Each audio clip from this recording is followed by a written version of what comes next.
We were doing really well. We were happy as a family. Things were happening for us. And then suddenly, we had to leave the country. Okay. Imagine that. And I told my wife, we want to leave everything. I phoned my brother that we have to stop everything, whether we get our money or not, we have to quit this country.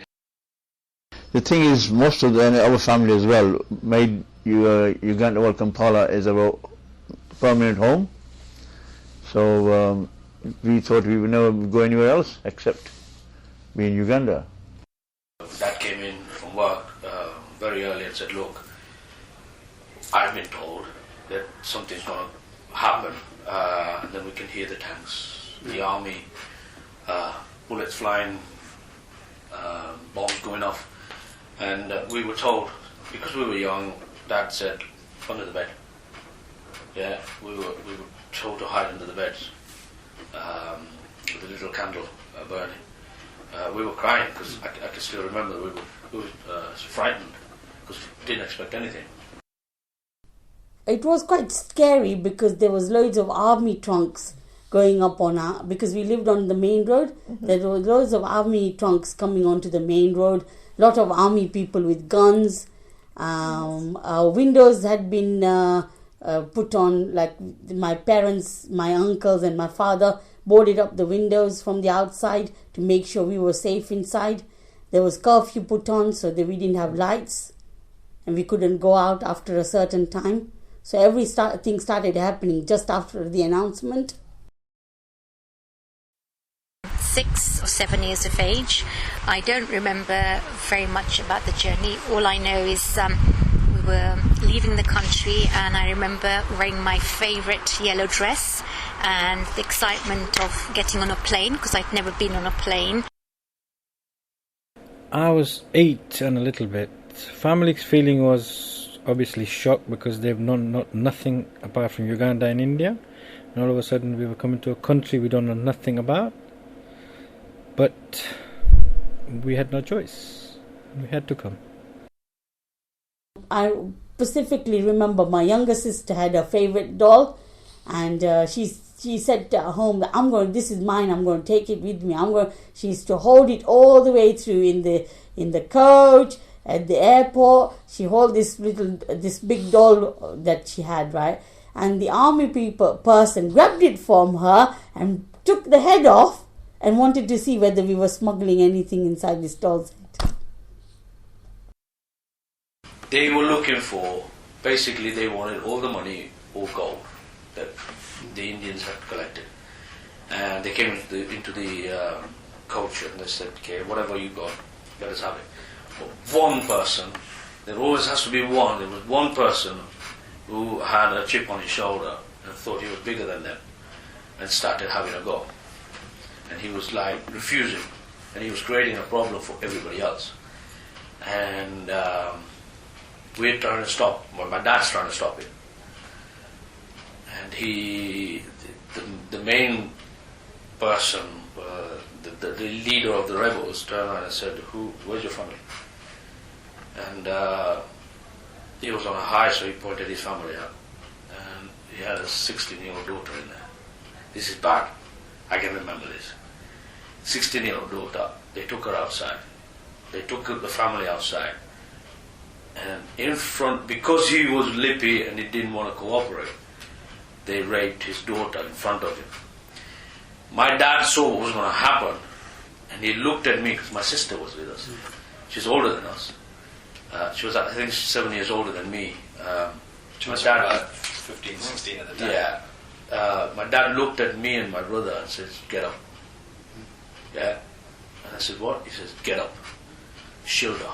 Yeah, cover your sister. Cover your sister. So as soon as we both stood up in the coach, and my sister told to sit down, stay in the back. And because we didn't know what was going to go off. And they raped the other girl in front of his family.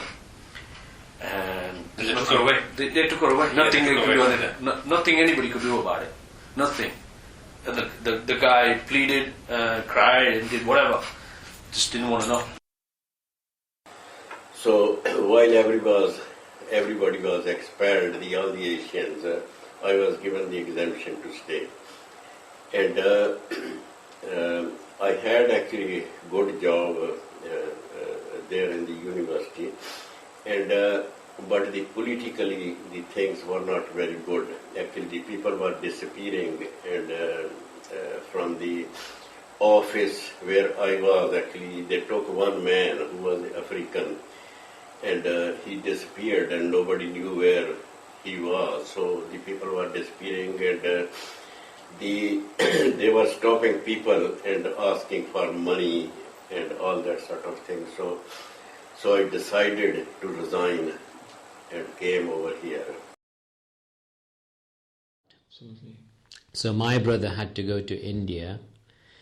His family did join him eventually.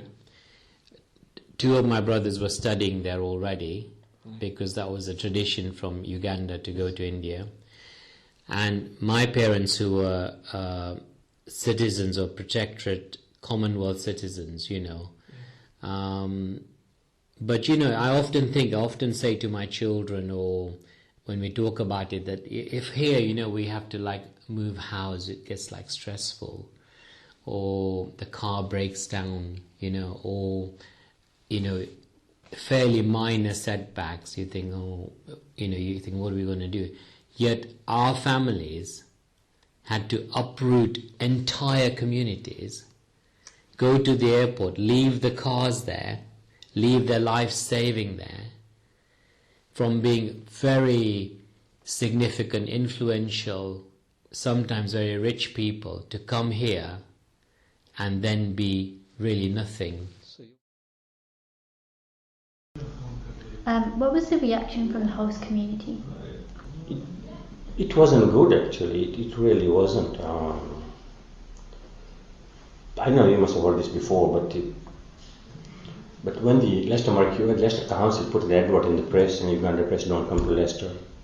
See, until then nobody had heard about Leicester in a sense. Most people hadn't. But when they saw the name, it stuck in their mind. And that's one of the reasons why people came, actually. Psychologically, they heard the name. What are they doing? Why are they stopping us from coming to Leicester? My case, it was American, but a lot of other people I know came to Leicester because of that. Leicester is a name, so why? What's the problem? But the reaction wasn't good. A lot of people were protesting. But having said that, there's a group of people who I met later on. I'll tell you about my stories. It really connects quite well, actually, with the whole thing. Was that the group of people from the university students? They were very supportive, and they were demonstrating against those people who were saying, don't come to Leicester. And they were saying, why not? They should be here. It was extremely difficult to find a place, and when I went, because we'd come earlier, I went and registered myself at Leicester City Council's Education Department, and that was based in New Walkden. I remember walking there and putting forms for all 5 of us.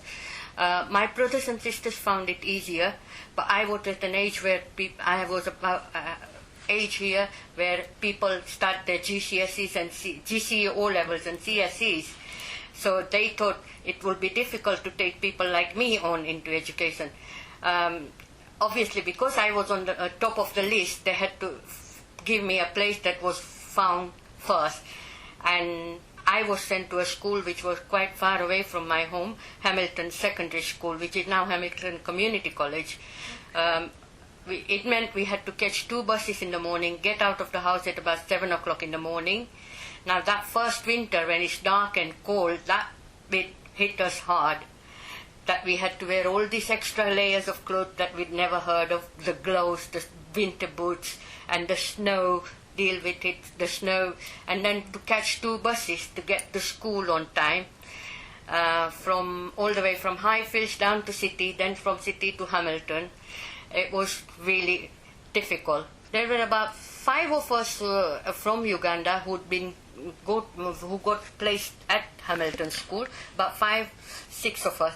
And the teacher there thought, oh, we don't know what their English is like, what their maths is like.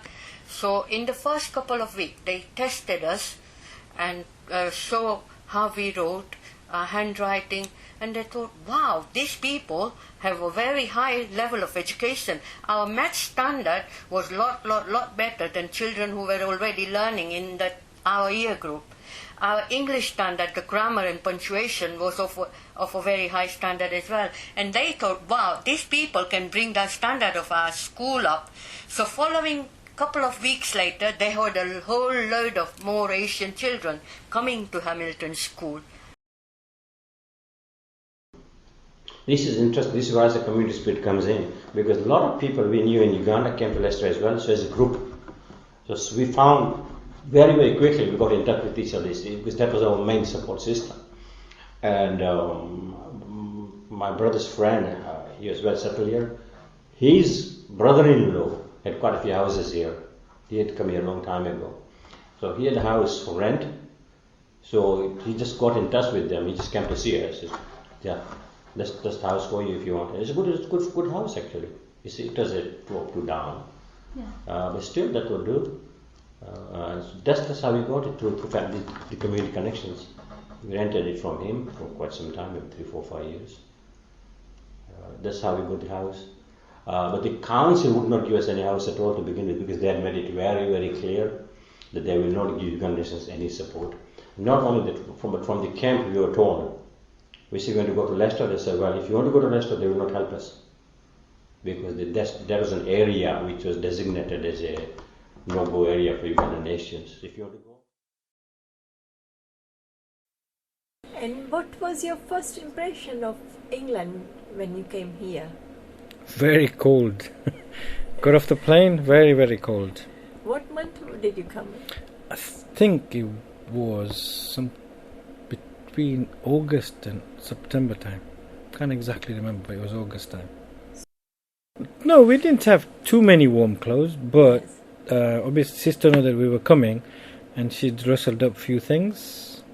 Yes. You know, we had jumpers and shirts, but we never used them in Africa. Always shirt and shorts. Gobsmacked. But when we finally, when we arrived here, when we came here in September, arrived here in September, it was a foggy morning, never seen fog before. Treated extremely well by the British, given warm clothes, because we never knew what winter was about. It was very cold for you. Excellently cold, very cold in October. There used to be snow as well. First time we ever saw snow in my life. I think my father and my uncles must have come to Leicester during that time, and they met up with quite a few Asians from back home and thought Leicester was a good place to stay. I think that was a decision made actually to come to Leicester.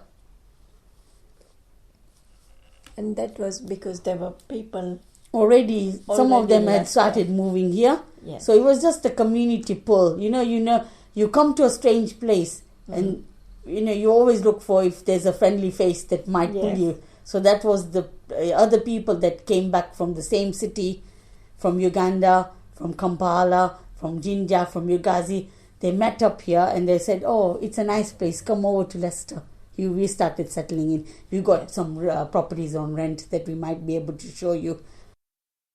When we came to Leicester, we stayed in London for about 3 days. Then we came to Leicester. Obviously there were a few people here, so we got a help and we found a rented accommodation in Highfields. I can remember my dad every Saturday, that it was a Saturday, every Saturday weekend when he used to get some time, he used to say, right, let's go and look for properties. Let's see if we can find somewhere. And I can remember we were walking on Dysart Way, going towards Highfields, near Nedam Street. And as we were getting there, we said to Dad, I said, Dad, we're hungry. And this must have been about 2 o'clock in the afternoon. I said, Dad, we're hungry. We didn't know nothing. And he goes, I know, wait. And he goes, when we get there, I'll get something.